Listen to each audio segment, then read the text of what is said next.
Hi friends, today Ayyanar துணை சீரியலில் வந்து நிலாவும் சோழன் வீட்டுக்கு வந்துட்டாங்க. நிலா ஒரு மாதிரி இருக்குது பார்த்துட்டு சோழன் என்னப்பா ஒரு மாதிரி இருக்க அப்படின்னு கேட்குறாங்க. அதுக்கு நிலா சிரிச்சுட்டு அப்படிலாம் ஒன்றும் இல்லைண்ணே அப்படின்றாங்க. இல்லை நீ ஏதோ மறைக்கிறனோடனே அப்போ வந்து சோழன் வந்துட்டான். ஆமாண்ணே அவங்க வந்து இந்த மாதிரி அவங்க ஃப்ரெண்ட்ஸை மீட் பண்ணாங்க அப்படின்னு அவன் சொல்ல வந்தோடனே நிலா வந்து அதெல்லாம் சொல்லாதீங்கன்னா நான் சொல்லுவேங்க அப்படின்னு சொல்லிட்டு என்ன நடந்துச்சோ அதை வந்து சோழன் வந்து இவங்கக்கிட்ட சொல்கிறாங்க. இப்படி 5 லட்ச ரூபா வேணும்ன்ட்டு.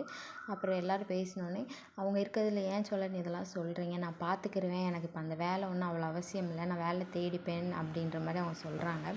சொன்ன உடனே சோழன் வந்து சரி ஓகே நீங்கள் வந்து எப்படி தேடுவீங்க அப்படின்னோடனே பாண்டி வந்து சொல்கிறான், பேசாமல் நம்ம இந்த வீட்டை அடமானம் வச்சிடலாமா அப்படின்ற மாதிரி சொல்லுவோம். அப்புறம் எல்லோரும் ஐயோ நிலா வேணாம் வேணான்னு சொல்லி சரின்னு சொல்லி சந்தோஷமாக சிரிப்பாங்க. அந்த நேரம் பார்த்து இந்த வானதி எங்கிட்டிருந்து தான் வருமோ தெரில வந்துடும். உங்களுக்கு வானதியை பிடிக்காதுன்னா கமெண்டில் வந்து சொல்லுங்கள் மறக்காமல்.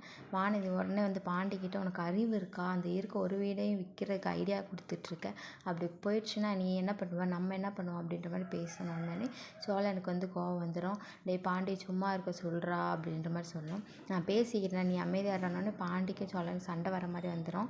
உடனே வந்து சோழனோட அப்பா வந்து நடேசன் வந்து அது ஏன் வீடு, ஏன் மருமகளுக்கு நான் கொடுக்க போகிறேன், இதை கேட்க உனக்கு என்ன உரிமை இருக்குதுன்னு வானதியை பார்த்து கத்தி விட்டுறாரு. உன் வீட்டை நான் சொல்கிறேன், என் வீட்டை தானே நான் விற்க போகிறேன், உன் வேலையை பார்த்துட்டு போன்னு வானதிகிட்ட